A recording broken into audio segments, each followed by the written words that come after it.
Here's the secret of every great event. Hire the best people that you can because you're going to need them. No one person, no matter who he is, that can put on a show by themselves of any magnitude. Sure, you could go to an arena and, there's a tour and it works city after city and it's kind of easy. You just make sure you don't make any mistakes. But with Live Aid, we had 5 production managers in the tops in the business. We just had the best ones, and that was the secret. That's the secret sauce of anything. Just hire the best you can, the best of everything.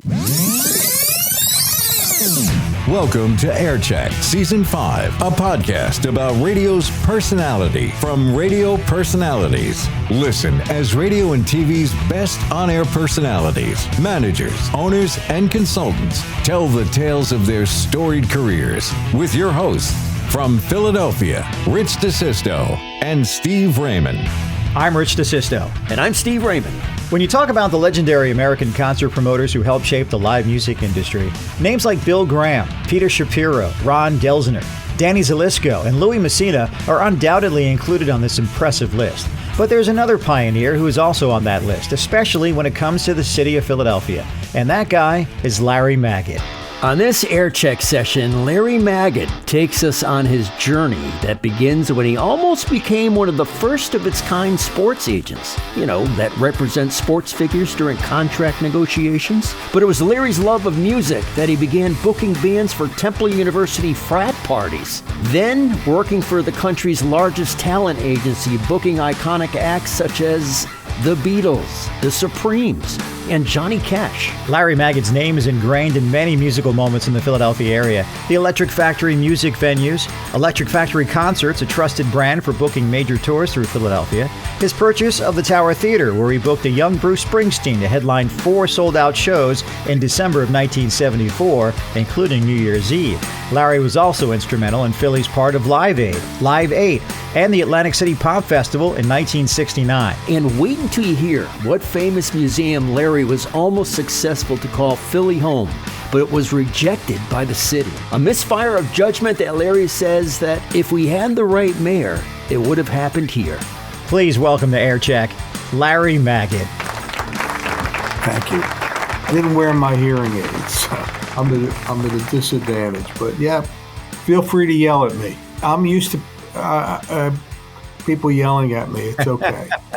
So Larry, I live 4 minutes from the Atlantic City racetrack. Really? Yeah, well, I worked for 35 years in the Atlantic City radio market here, where our station hosted many events, at the casinos, Bader Field, the old airport, Boardwalk Hall, and the convention center.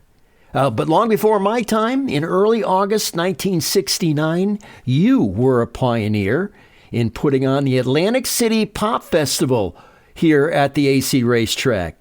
Take us back to that summer. It was a great weekend, a great experience. That was right before Woodstock, right? 2 weeks before. Originally, Michael Lang, who was the main promoter, had 2 nights. One Friday was going to be a folk night with Joni Mitchell and Joan Baez and Richie Havens, maybe another act or two. And Saturday was going to be the band, Jimi Hendrix, Frank Zappa, 5 acts each day. And it was going to be near Woodstock, which the idea behind it was that Bob Dylan, living in Woodstock at the time, would come over. Now, nobody had seen Dylan for several years because he had been in a motorcycle accident, was not making appearances or recording, but Dylan never came over. But what happened was we went on sale with 29 acts over 3 days, pretty much stone rock show. A lot of new acts and a lot of standard bearers like Jefferson Airplane and Frank Zappa and Creedence Clearwater. It's the Atlantic City Pop Festival, the greatest collection of pop artists ever assembled under one roof. Janis Joplin, Iron Butterfly, Jefferson Airplane, Canned Heat, Creedence Clearwater Revival, Johnny Winter. We had a great lineup, so they saw this and they thought that we were going to steal their thunder and take away their ticket sales, which was hard to believe that that's the way they thought. In New York City, 7 or 8 million people alone in the city. Anyway, in Michael Lang's book about Woodstock, he references Atlantic City Pop Festival being the show that turned Woodstock into a 3-day rock festival. However, it worked out for whatever reason. I mean, I wouldn't have thought that, but that's what they thought. And we sold out our 3 shows that we were in a confined area, Atlantic City racetrack, beautiful track. And we had a stage that was designed by Buckminster Fuller. We put on an amazing 3 days. Got it on and off on time. Acts were great. Everything was great about it. And then Woodstock came along, and then there was a Newport Rock Festival. I think a couple of weeks after that as well. I'm looking at the poster of the festival right now. Wow. Yeah. Every act, there's at least 7 or 8 headliners here. Yeah. Even Little Richard played the show. It was an amazing thing. When I booked the show, I had a call from an agent, and we had 1 spot left. And the guy calls and he said, Little Richard. And I said, Little Richard was my favorite act growing up. I could actually discern what he said when he said, wop, bop, a loop, bop, a wop, bam, boom. I knew what that meant. I thought that, hey, I don't have to take Spanish or French. I could speak rock and roll. I knew what he said. It spoke to me, as it did millions of other people, obviously. And he was making a comeback. He had rock and roll music in 57, and he turned into a Pentecostal preacher, minister. And I cried. I actually cried when I was 14 years old. No more great Little Richard thing. So when he called me up, I said, Little Richard, what a great idea. So we had a spot Sunday night. So when Sunday came around, Janis Joplin was the closer, and we had to be off by 10 o'clock. That was the deal we made with the township. We had to stop the show at 10 o'clock. We had one breakdown. Johnny Winter was supposed to go on at 3 o'clock in the afternoon. He didn't show up. So we had Frank Zappa and Buddy Miles kind of stretch out their sets. So Johnny Winter comes in 5 o'clock, and his manager says, well, we came late because he can't go on in the daytime because he's an albino. And I said, you didn't say that when I booked the show. I said I have a 3 o'clock. Well, anyway, so I had a choice between putting on Little Richard or Johnny Winter, who was pretty hot at the time. We get a weather report. The rain's coming, and it's really going to come down around 9 o'clock. The Janis Joplin is scheduled to go on at 9:15, do 45 minutes and the show. So I went over to her manager, and I explained the situation. They said, all right, we got her on 9:15 or so, and now I had a choice. Was I going to put on Little Richard, or I was going to put on Johnny Winter? And I said, I love Little Richard. He could do nothing for me. Johnny Winter, I could play as a headliner and build him, but Little Richard was going to be a one-off situation. But I love Little Richard, and I said, we're going with Little Richard. He's going to close the show. And nobody could follow Janis Joplin. She was that great. Yeah. Little Richard got up, it started to rain. He jumped up on the piano, and he said to his band, give me an A. And he said, that's close enough. Let's hit it. And it was hit after hit after hit. He followed Janis Joplin. He was fantastic. It was a great moment. The rain started to come down, and nobody left because he was just so dynamic. And that's one of the things I'm proudest of, that I made the actual right decision. Is there any pro footage from that show available? I think there's some bootleg footage on YouTube, but nothing great. No, we were not allowed to film it. However, I'd like to get a copy of it. There is, if it comes, you ever see anything, we have photographs, but Woodstock went and filmed that show, even though they weren't supposed to. But 3 years later, they put the movie out. It was great. And I happened to have been there. It was an amazing weekend, a little crazy acts. There was a long time between acts. We had a turntable that we hand turned so we could put an act up back to back, and all we had to do is change the mic. So we never had more than 10 or 12 minutes between acts. We kept the show moving, and it was just crazy. With Woodstock, they had a railroad track that they set the bands up on side by side, but it never worked. It just didn't work. And Bill Graham and I had both been there, and they had both tried to get us to put the show on, and neither one of us were were interested in doing that. There was this one other festival type event in Philadelphia that you had your hands on during the summer of 1985. But before we get into that, let's talk a little bit more about those early days of Larry Magid's influence on the music scene in the city of brotherly love. Something happened about a year earlier, a year before the Atlantic City Pop Festival, 1967, when you returned to Philadelphia after working for a talent agency in New York for a while. Talk about Electric Factory and Electric Factory concerts. I came back in 67, Thanksgiving weekend in 1967. We were prepared, when I say we, that the Spivak brothers, who had owned the Showboat Jazz Club and had done a lot of jazz concerts, wanted to get into the white rock and roll business. And every time I would come to Philly that I would stop in, they would ask me questions and whatever. And I said, look, there's never been a club in Philadelphia for teenagers. There's one in every city but Philadelphia. If you want to be in the business, that's where you have to start. And from there, you could build and go into concerts. That was my thought. And then he said, well, do you know anybody that could run it and book it? And I said, well, I'd be interested in that. And we opened the club, Electric Factory, February 2nd of 68. And then we did weekly shows at the factory. We would do 2 shows Friday, Saturday, sometimes 3 shows on Saturday and 2 on Sunday, and with the same bill. And then it grew into concerts and factory closed in 1970, but the first Electric Factory. And then by that time, we were really cooking, doing a lot of concerts. As the audience grew, so did we. We would do 10 to 20,000 people a concert. We started doing maybe 20 a year, and it got up to like 55 a year. Yeah, there was a need for it, and there wasn't a need for a club, although we kept looking for a space for another club, and we didn't find it until the 90s where we opened up the second Electric Factory. And the name, Larry, Electric Factory, where did it come from? Some might point to the Electric Ladyland Studios in New York, but Hendrix didn't open that until 1970. No, we were looking for a name. It was the craziest thing. We would have these meetings, and I said, look, what's Philadelphia famous for? Benjamin Franklin. Let's figure out how we could connect the word electric to something else.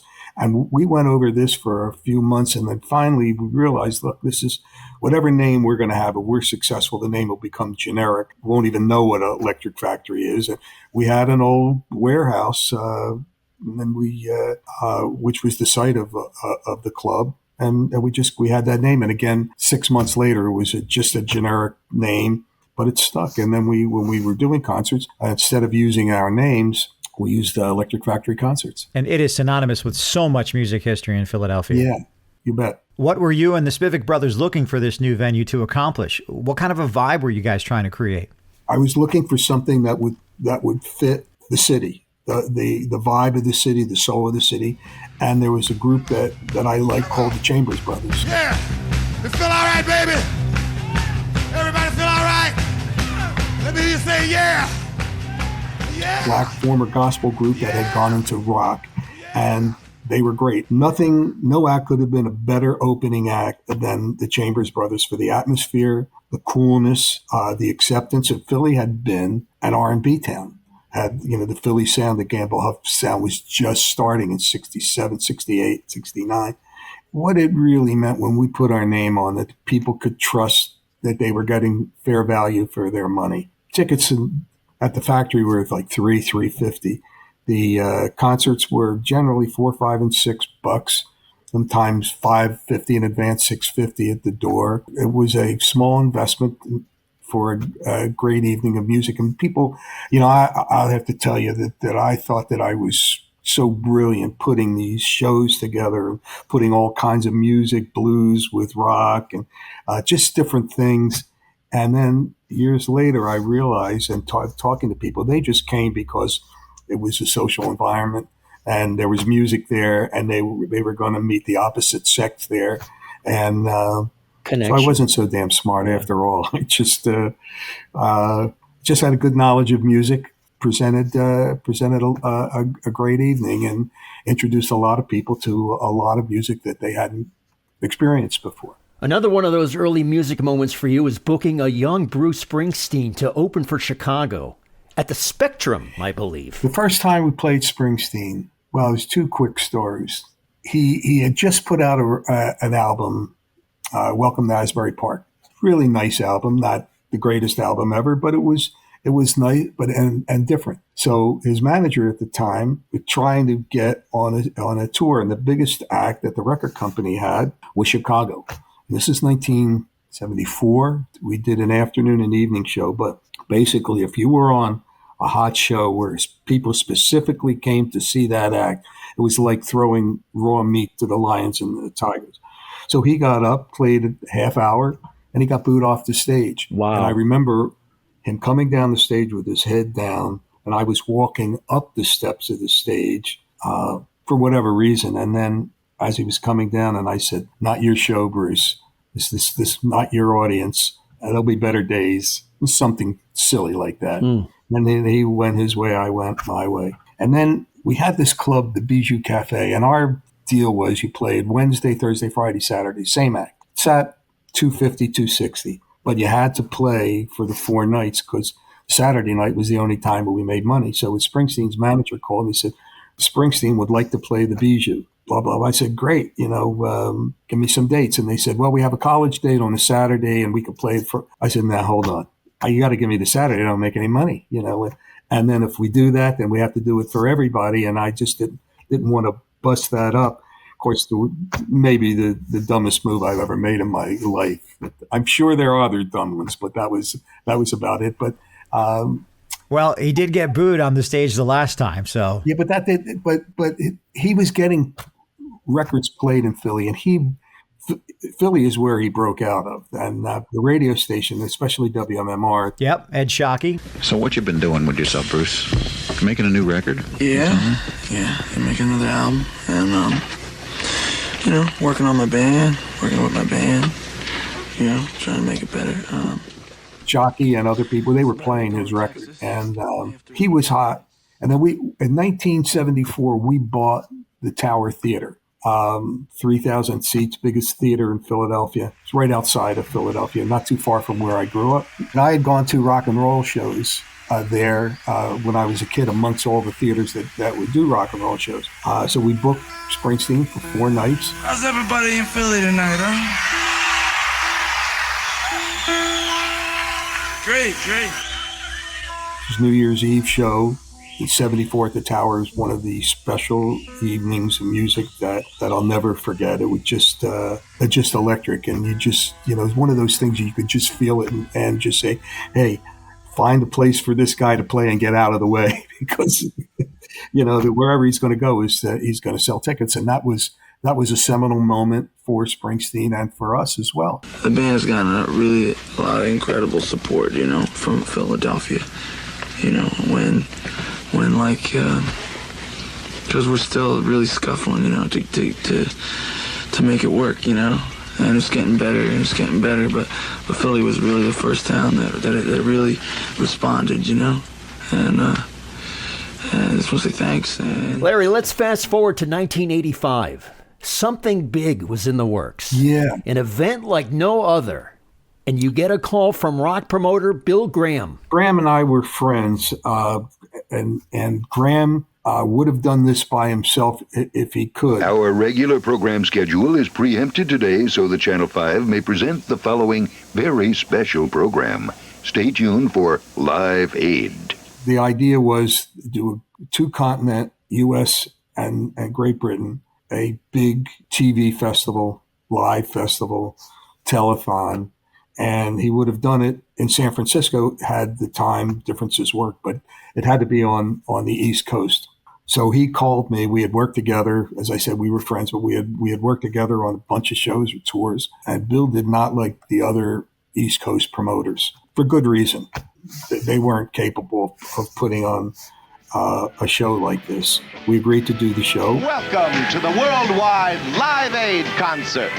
I'm George Siegel in Philadelphia, and I'm here to welcome you to something more than a television show. As of this moment, we're being seen in 60 nations throughout the world. We can be seen on 85% of all the television sets on the planet, and we can be heard on 75% of all the radios on the planet. It was we had 5.5 weeks, so we started setting up the stage and the compound and booking the show, and had a meeting with all the department heads of the city, whether with traffic or sanitation or whatever. And then I figured, well, you know what, I better go to the city. I talked to the city rep. It was a woman named Diane Semmingson at the time, and she was all for it and said, well, we really have to get the mayor to sign off on it. I went to see the mayor, and he turned me down.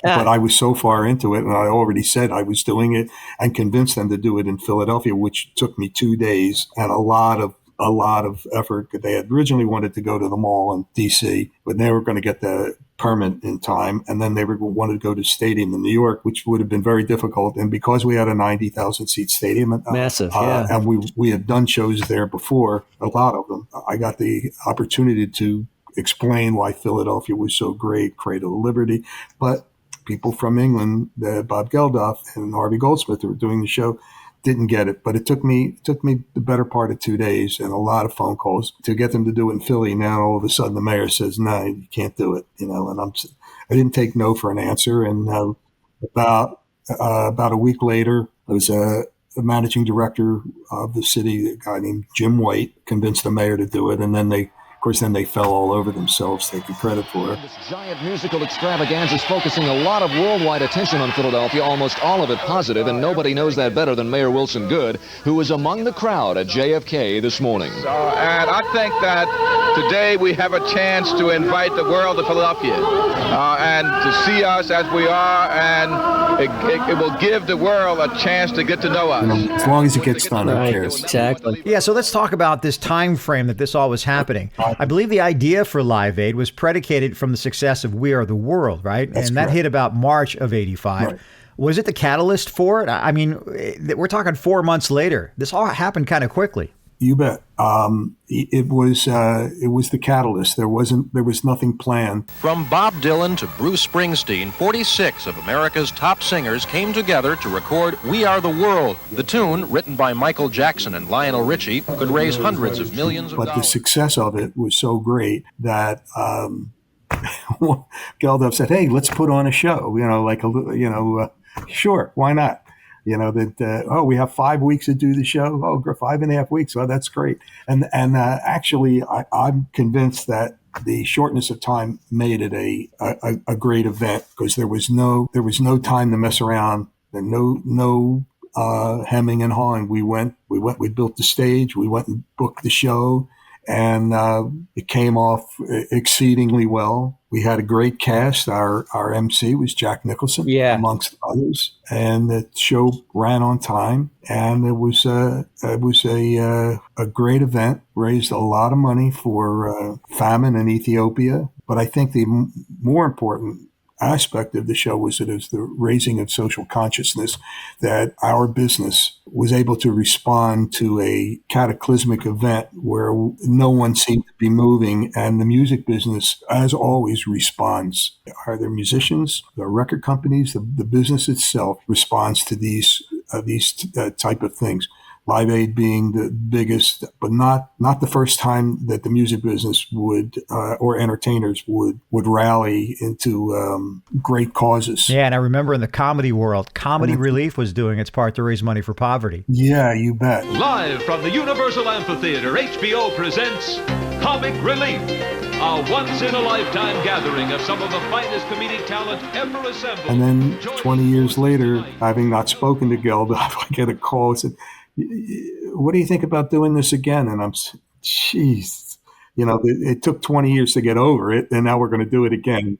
Wow. Well, we did it, and again, it was a great show, ran on time. This time we did it on 7 continents. And you didn't have the original venue anymore. JFK Stadium was torn down, an indoor arena took its place. We used the Ben Franklin Parkway. We had done a number of shows, usually on July 4th, and got permission from the city. John Street was the mayor. Wasn't easy. It was a free concert. We drew what they say is 1 million people. I mean, I wasn't counting, but we went back from the steps of the Art Museum, which I guess would be about 26 over to Broad Street. At each street, we had 2 large TV screens that you could actually see, because you couldn't see the stage. I mean, if you were at 17th or 16th, let alone Broad Street, there's no way. But you were there, and it was a great event. A lot of great acts, ran smoothly. At this point, Graham had passed away. Just Geldof and Harvey Goldsmith and I put it on and went smoothly. Live Aid and Live 8 became like the poster child for all these kinds of charitable efforts from the music and entertainment world. And I'm curious, from your perspective, how much was learned from putting on these types of events? Well, the first lesson was to Geldof never to call me again. I can't do this again. Here's the secret of every great event. Hire the best people that you can, because you're going to need them. No one person, no matter who he is, that can put on a show by themselves of any magnitude. Sure, you could go to an arena and, there's a tour and it works city after city and it's kind of easy. You just make sure you don't make any mistakes. But with Live Aid, we had 5 production managers, the tops in the business. I had one working for me, and we just had the best ones, and that was the secret. That's the secret sauce of anything. Just hire the best you can, the best of everything, the best security. Porta potty guy. That's very important. And make sure that if there's heat, there's plenty of water available. Most people have come prepared for the heat with coolers carrying cold beverages. Some squirt each other with water, and others use all kinds of little fans. We hosed down a large part of the audience. We had fire trucks. We knew that we were going to have to do that. Even the Philadelphia Fire Department has been out to hose down the crowd, and the crowd loves it. You name it. We made sure more water was available and first aid stands were there. And you always want to have an ambulance or two at your convenience. Cold drinks, snow cones, and ice popsicles are going like hotcakes, and the showers set up on the field have had a steady stream of users all day. At Live Aid, there's a remarkable thing happened. In the middle of the day, we get a call, and there was someone in the audience, a 17-year-old boy, that was in need of a kidney transplant, and the transplant had just come through, and we had to find this kid out of 90,000 people. So you say, well, we'll make an announcement from stage. Steve Fallon, we have found a donor in Boston. Please go to that balloon. But then you've got to find that person. You've got to get him out of there. We had a helicopter waiting for him to medevac him out to the hospital so he could have this transplant and save his life. Police rushed Steve Fallon to Boston, where today he has a new transplanted kidney. I mean, life itself facing you and full on. And yes. And what were you going to do? How were you going to do it? And our charge was not only to help run the show or book the show or stage the show or promote it, but it was the audience's access and how you got them in, how you got them out. JFK Stadium was a really horrible shape at that point. But to find this kid, and he's still alive, and that was the most remarkable part of the day that I recall. Yeah, he'd be 57 today. He'd be 57. Yeah, right. 40 years ago. That's incredible because I'm only 53. if you're counting. Yeah.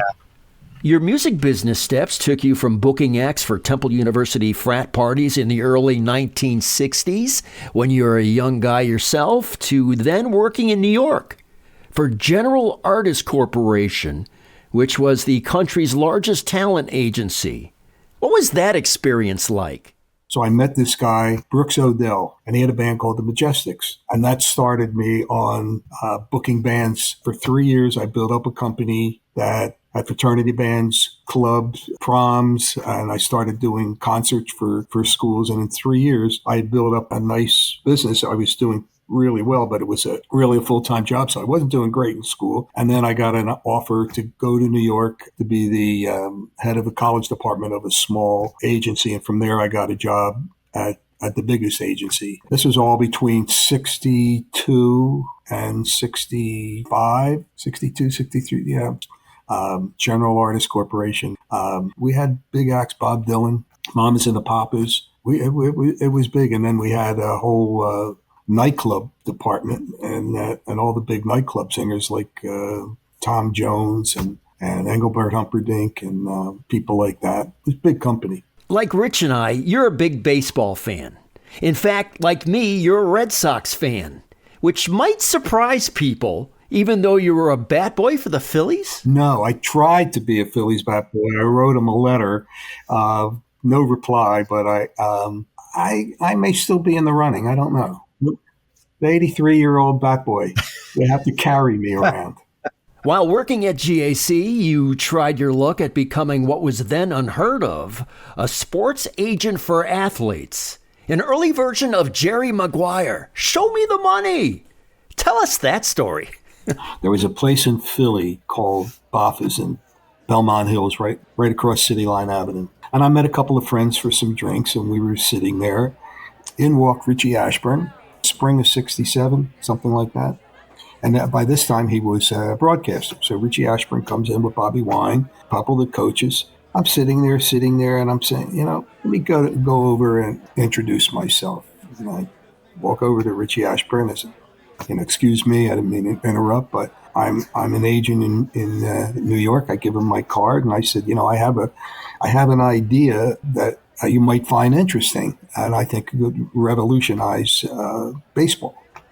And he said, well, what is that? And I said, well, I've been watching what's been happening. And there was in Drysdale and Koufax held out for $100,000 apiece one year, representing themselves. And then there was Andy Messersmith held out with the Baltimore Orioles. And so I said to Ashburn, well, I'd like to represent baseball players, and I work at the biggest agency. And he said, well, we've been approached by agents. They get you a commercial, and that's no. I'm not talking about commercials.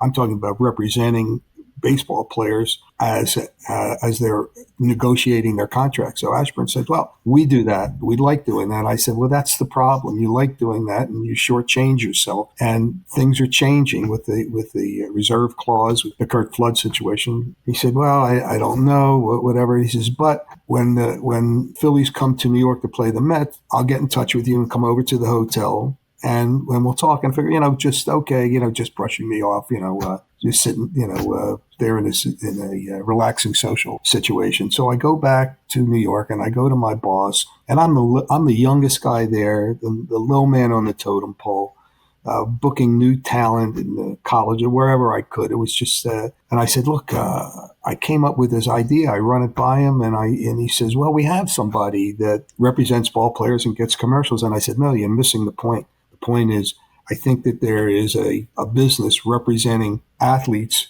in negotiating their contracts.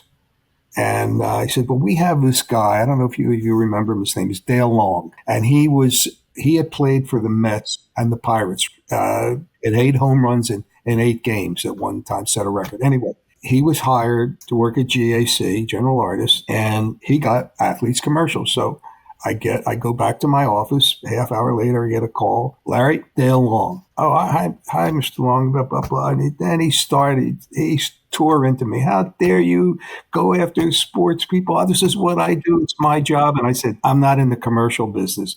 I thought it would be good for the agency and good to start a business representing baseball players. And I heard every 4 8-letter word.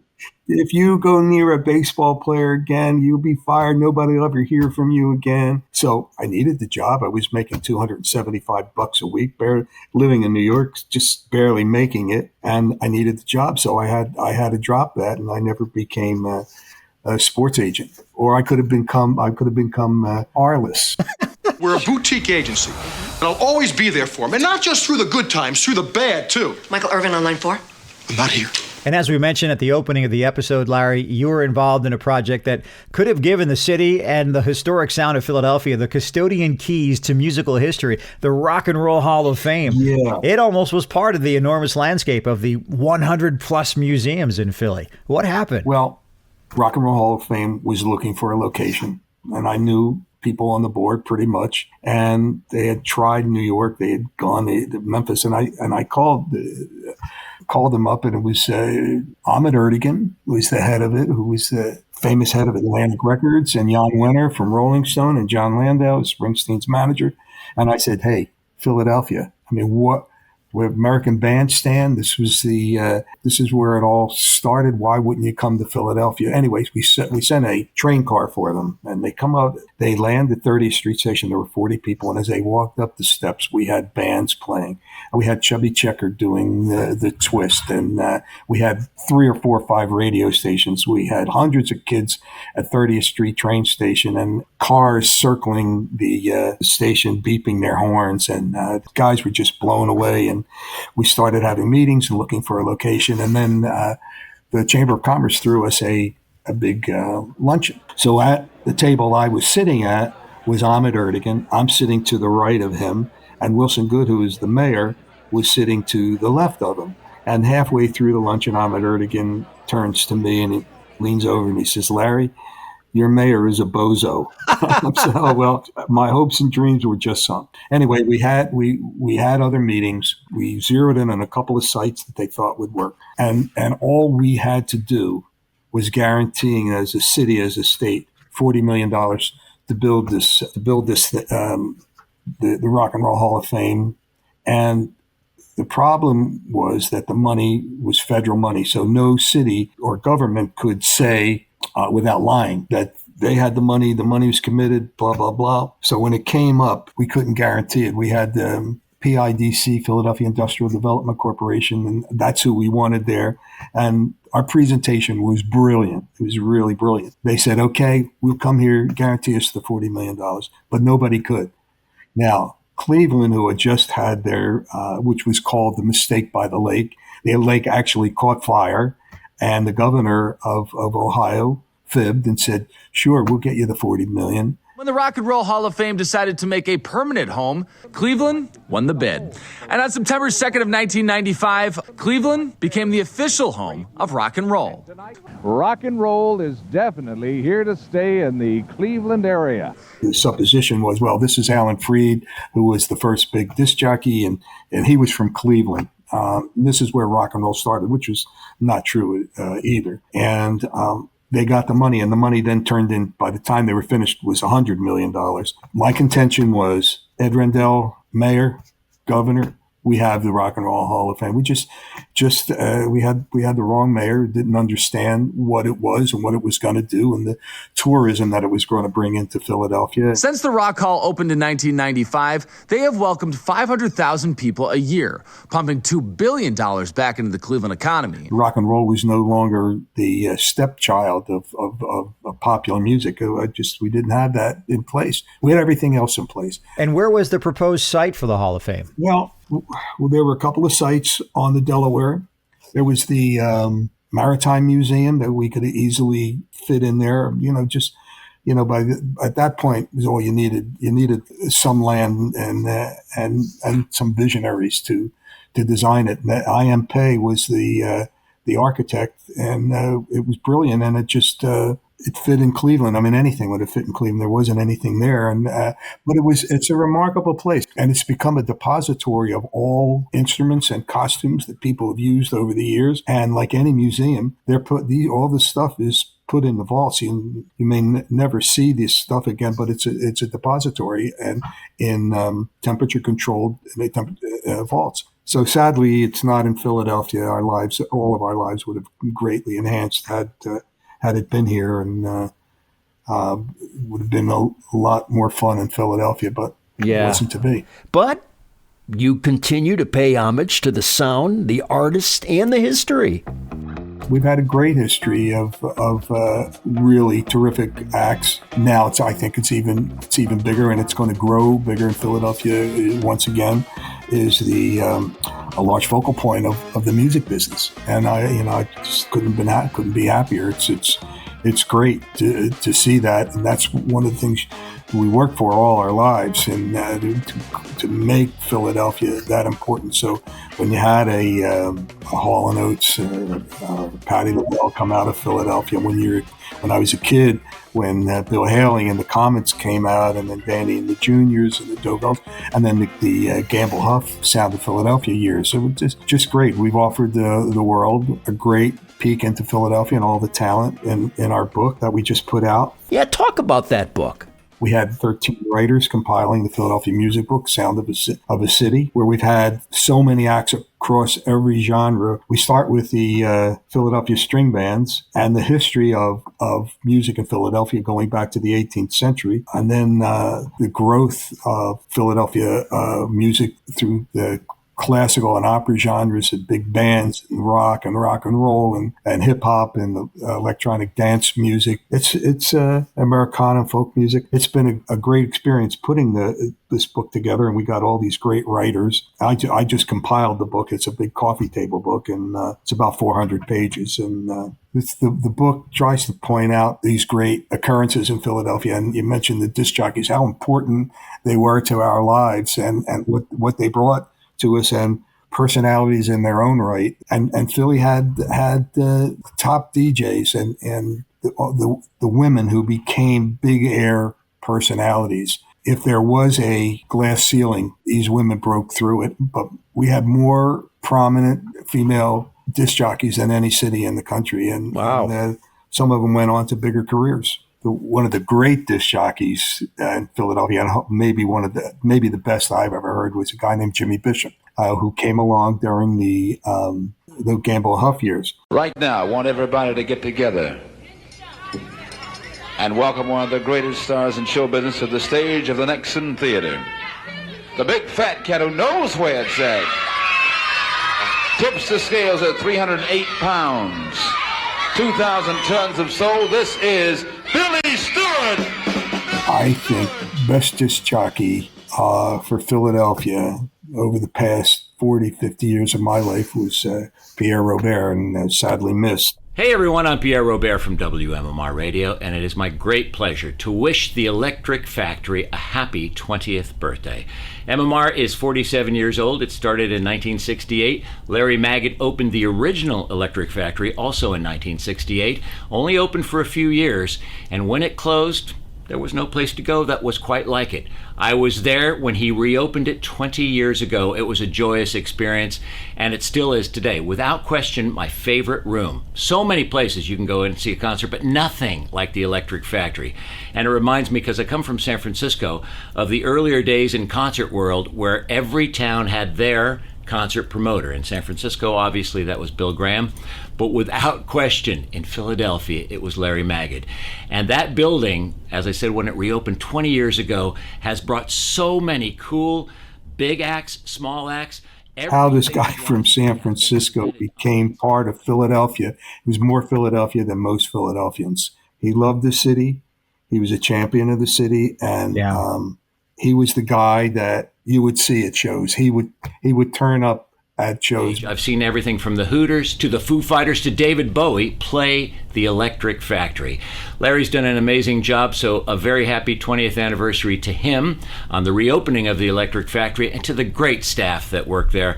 You guys do an incredible job. That funky, wonderful vibe, it's impossible to describe in words, but we're so lucky to have that room. It's the best room disc jockeys in this town to see don't have that opportunity for various reasons, but he was a part of the fabric of our city. And Yeah, Pierre was certainly one of a kind in so many ways, and I certainly looked up to him my entire career. You know, we'll go on. There'll be other great disc jockeys, radio personalities to come, but he was an amazing voice for our city, and he will be desperately missed. Yeah.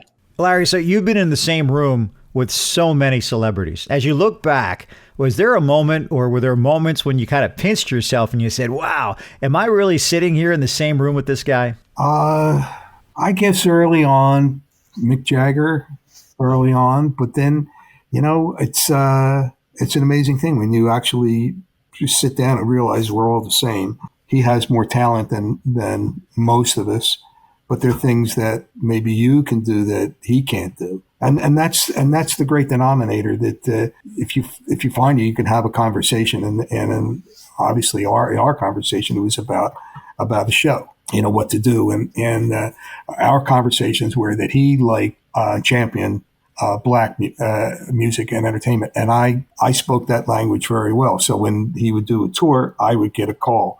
Who could I put on?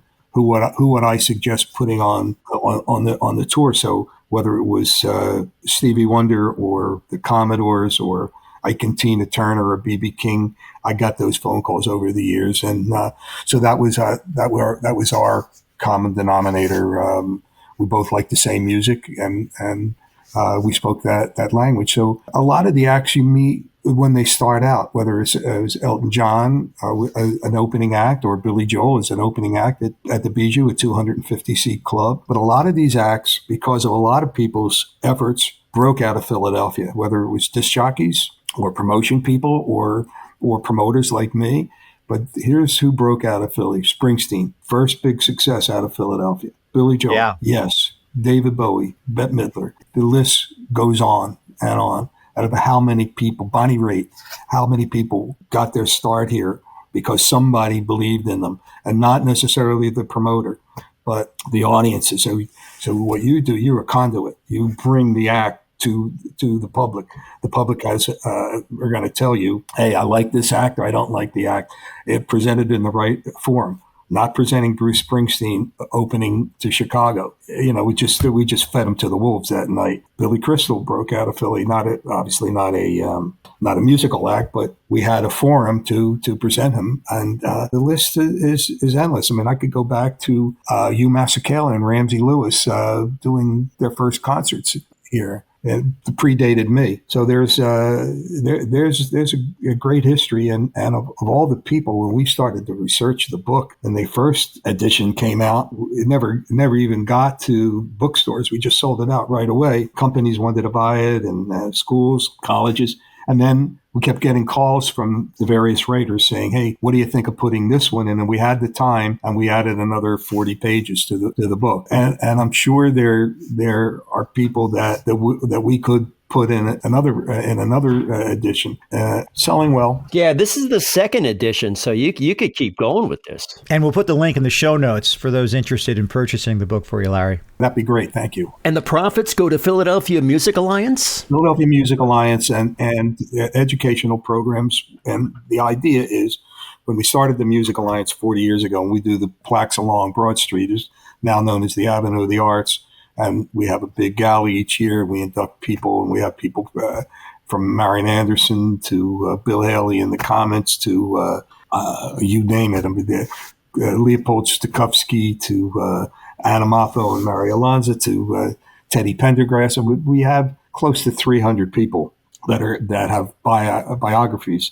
in this book, short biographies that give you a snapshot of who they are.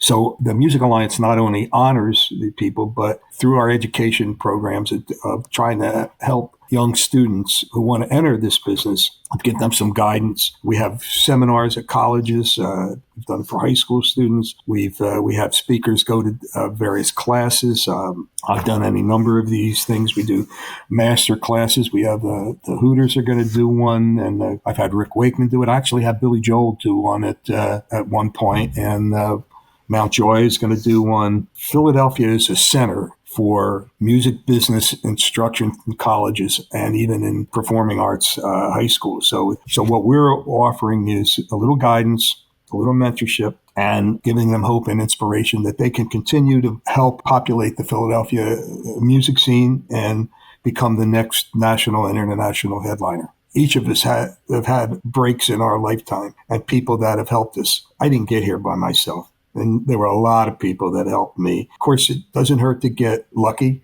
and being in the right place at the right time and having the common sense to see it through. Like somebody asked me for a band. Sure, I can get you a band. And I might have failed. It's been a great conversation, Larry. Anything else you want to leave us with? Yeah, it's been a great experience. I've had a ball. I've been very fortunate to have good people that worked with me and through the years. And what's great is when somebody comes back and said, "Boy, you were tough," and I didn't get it, and then come back and say, "This is the best job I ever had. I learned so much," and it's not an easy business. It seems like it could be easy because we're all having fun, or we make it look like we're having fun, but it's tough.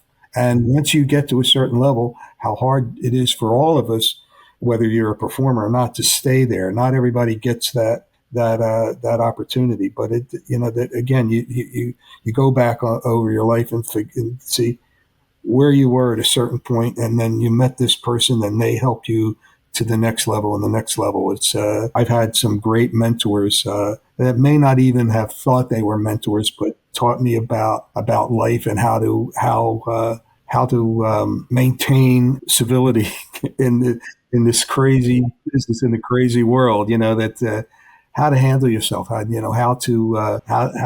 others view you, and it just a lot of stuff. But it takes a lot of people, and takes a village, and it took inordinate amount of people to get me to where I am, and I know that, and I've never forgotten that, and grateful for the helping hand that I've had along the way.